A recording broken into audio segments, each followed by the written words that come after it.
So I want you. Good morning, good afternoon, good evening. What's up, y'all? I wanted to jump back in, part two of this whole mentor piece. We're talking about when a person affirms you or says they're proud of you. Absolutely. I think I struck a nerve Yeah, you with did. that. So go ahead and talk a It little wasn't really bit. a nerve, but one thing that I understand, especially for young males, not even young males, just males, period. A lot of times they don't hear that somebody's proud of them.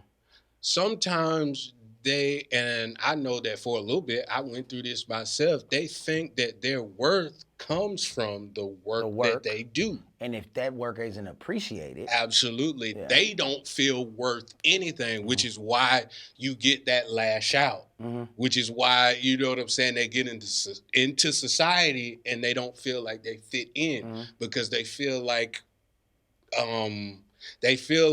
my work is not presentable, so I must not be presentable. You know, my work isn't appreciated. Absolutely. So I'm not appreciated. Absolutely. Yeah. So that you have that we have to be careful to also let them know that, dude, no matter what, you know what I'm saying? No matter if you come in here with straight F's, don't go out. Listen. Don't do it. Don't do straight F's. Okay? Don't. This is just for illustration purposes. Yeah, this is the illustration. Yeah, don't do that. But even if I fail, I'm still loved. Yeah, absolutely. That's very important. Because just like I said, if you feel like your worth is in your accomplishments and you do fail, you might fall off the deep end and you might give up on something that you just need to keep getting up and going at. So yeah, that affirmation is major. Is major. And it's not just about big stuff, right? Small things. We've had to attack some big stuff, and it was some small things. I want to deal with those small things. Okay. I want to talk about that. Okay, let's talk about it. Do you remember the conversation in my office we had? And I talked about you pulling stuff off like you always gonna pull it off. Oh yes. You remember that? Oh, you remember that conversation? That was you. That was a little heated. That was heated. I forgot about that. Yeah, that was very serious. You remember that conversation? Yes. Tell me about that conversation. And what is? I guess tell them a little bit, but we talking. But just tell them. What made that hit so hard? He said, "Dude, you are like you always say. You a grizzly. Yeah. You a man. Yeah. But you always last minute. Yeah. Yeah. And your problem is you keep winning. Yeah, you good at it. You good at last minute. And it's making you worse. Yep. That's what hit me in the stomach. Not in a bad way, but I needed that because now. And it stuck with me for that whole time. You are great at what you do, but you last minute, and you keep winning being last minute. So it's making you worse. Yeah. And that's something that I could take in every area of my life because he's right. I've been last minute about a lot of things, but it always works out. It always work out, but I be so stressed. Yeah. I be so stressed. And I be wanting to quit because I don't know how things are going to work out. And what make it so bad, I'm an extreme overthinker. So think about if I used that extreme overthinking and plotted things out 2 or 3 weeks in ahead. Yeah. So think how nasty it'll be. So, right. So have you made any adjustments in that? Absolutely. I've seen it. That's what I'm saying. He came up like I said, I do production up at the church, and the other Saturday he came up there. I knew that some people weren't going to be there, so I was getting things ready for the next day so that I can make sure things are working properly in the way that they need to be. It also came over into my business. Absolutely. Now, you know what I'm saying? I'm not so stressed out trying to figure out, is this person going to fire me because I ain't get to their yard, or is they going to be mad or anything like that? Because now everything is caught up and most of the time, we're pretty much ahead. Yeah. So that conversation put you on this road. Absolutely. And it wasn't about church. It was about life. It was about being a better person. Yeah, getting ahead of the game. Absolutely. And I think I'm still eating on that today. Yeah. So mentor-mentee relationships has to be a priority and not a last afterthought. Right? It can't be an afterthought. Absolutely. It needs to be important. It needs to be a priority. I go to the gym, I invest in myself. I spend time with different mentors and different people because I need that investment. I can't just keep giving out and not receiving. So what else, man? What are some tell me some fun stuff that Some fun stuff. yeah, some fun stuff. Like, it was structured meetings, right? And then, the other night we just sitting up watching Godfather Harlem. Oh, You know what I'm saying? yes. We just watching the That show. was it. Yeah. So it's real life. Yeah, it's real life. Yeah, it's but real life. we work hard and we play so much harder. Yeah, we work hard, but we play, and that's what makes it all the more rewarding. Especially, you know what I'm saying, when I like me being an overthinker and me going, me being last minute and we pull it off, and then this joker come at the end, he gonna talk trash about it, but then we laughing about it, and we going, you know what I'm saying, we going somewhere, we sitting around the table, and he gonna poke fun at you, he's gonna laugh at you, but at the same time, once it's over, and I don't have to worry about it coming again. You know what I'm saying? So that's the good part about it. You know what I'm saying? Being able to go through all of those things, and you giving me the room to grow. Because I'd have fired me a long time ago. Yeah. I'm not even gonna lie. Yeah, I thought about it. I'd have fired me a long time. I'd have fired me a long time ago. Hey, who are you mentoring? Oh Lord. I mean, I can think because we have a relationship. I know who you're mentoring, I think. Okay. But you don't call out their name. You just call out their function. But I think you're mentoring people. I don't know if you see that. I did. Do you see that? You don't. No. I mean, I think I know. Like, a couple people work for you. Like, they just don't work for you. Like, like you help with all other. You didn't notice that? Like, you help with all other kind of stuff in their life besides work. But it just, I don't think about it like that. Okay. Because of, again, that position that you put me in. Like, I think you said that one time, it's not always the position that you're in now is where you're going to stay. It's getting you ready for your next. Absolutely. And how you treat now determines what's coming next. Yeah. You know what I'm saying? So, yeah, there's a couple young men that work with me right now, and actually getting to listen to them and talk to them while we're on our way to the jobs. That's when I can start to really see what, you know what I'm saying, stemming from, it's like I'm still looking at those 8 and 9-year-old kids, and not saying that the dudes are kids, but I can see a lot of the same traumas that they were dealing with. And I can kind of speak. I can't, lift that burden, but I can kind of speak to it. Like, I get it. I understand. I know what you're talking about. Everyone needs a Paul and a Barnabas and a Timothy relationship, I think. Paul had Barnabas. That was his boy.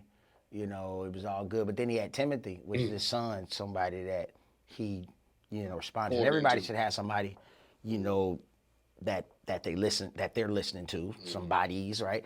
And then should have someone that they're helping. I hope in a major way that through our relationship, it's not just helping people programmatically, but relationally, right? Absolutely. So I think about the young men you used to take home that worked the camp, and they were teenagers and they're growing, and it's Chris, what up, and it was developed your own relationship with them, and I think this whole village thing that we're talking about, it should touch more than just those two. It should come off. It should definitely trickle down. Yeah, it should come off in other ways. I can remember with less resources, looking for ways to find more resources for you in whatever capacity, because I value, you know what I mean? Right, absolutely. What was happening? I value what was happening, man, and that was good. So who's your favorite? Just to have a little fun, right quick. Who's your favorite artist? Oh God. Well, who's your favorite artist? What? Who's your favorite artist? Really, dude? You gonna put No, I'm just saying. Well, who you gonna say? Kevin Gates. Kevin Gates? Okay, Yeah. okay, all right. That's okay, my main man. so that's your favorite artist. Okay, what about like what's your favorite sports team? The Philadelphia Eagles. Trash. Wow, Oh he my wouldn't even let me God. get it out. The Philadelphia Trash. Eagles. When the You last see- time they won a game? Wow. Do they ever win? What? Win? Wow. Oh, get out of here. Yeah. Oh God. Dallas Cowboy fans. Wait, well, let's talk I'm not a about Cowboy fan. Okay, so I'm not a Cowboy fan. Yeah, We're not gonna say who is LJ. A Cowboy fan. Yeah. Who Yeah, he probably gonna cut our mic out. Try to mute our mic. Try to mute our mic. Because he's talking about the 30 years of mediocrity. 30 years.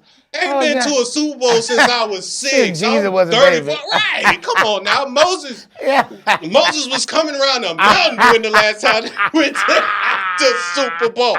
What? Who's your favorite football team? Well, you know, I like the Raiders but I'm really having a problem with them right now. Wait, because they left twice, and loyalty is important to me. Is the Oakland or the Las Vegas?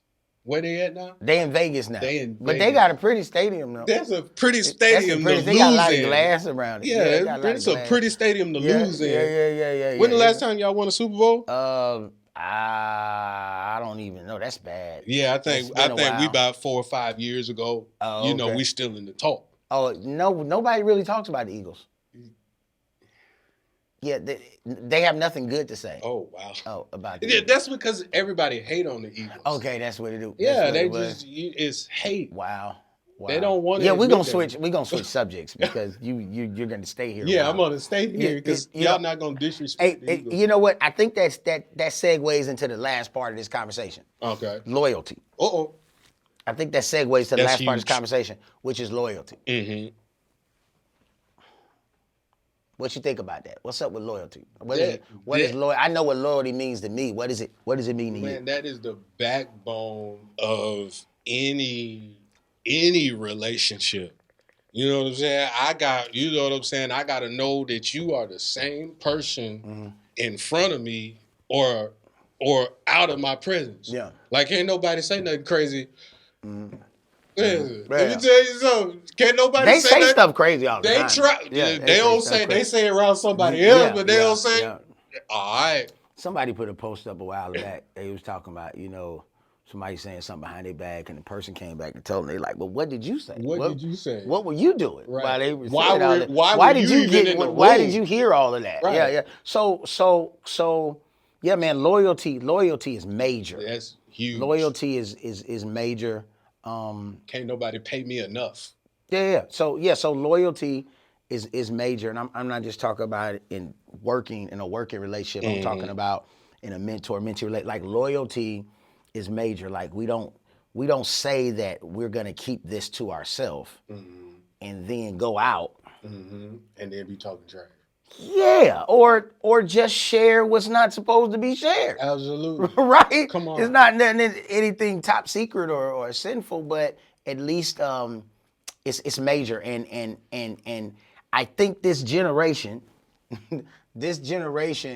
is a very unloyal generation. Very, very unloyal. And when there are people and things and opportunities in front of you,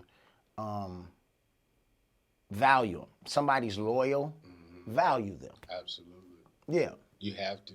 Yeah. That's important. Yeah. Somebody's loyal, value them.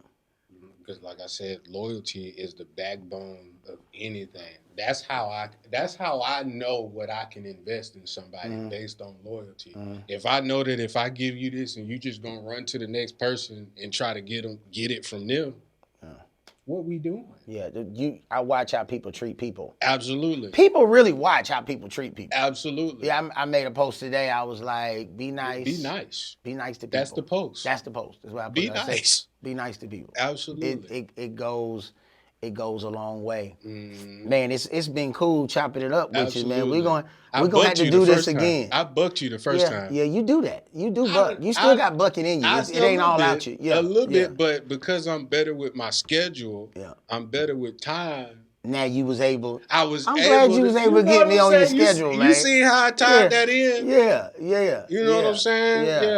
Yeah. Relationships matter. Loyalty is important. Affirmation is important. Very important. These things are major, man. I'm glad you was able to make it. Absolutely. I'm glad that, and I value our relationship. Absolutely. So we didn't have to get on here and fluff and make nothing up. Right. We could really talk. And I'm looking forward to your beard. Going all the way up. Yeah, that's by the next time you man, on. I really want this part to come in. Oh, you want the whole part in the middle? That, yeah. I don't know if I really want that. Because when you eat chicken, depending on how much you get in there. I need that. Man, we love y'all. We appreciate y'all. We're gonna keep this going. Absolutely. Yes, we're gonna keep it moving and grooving. All right.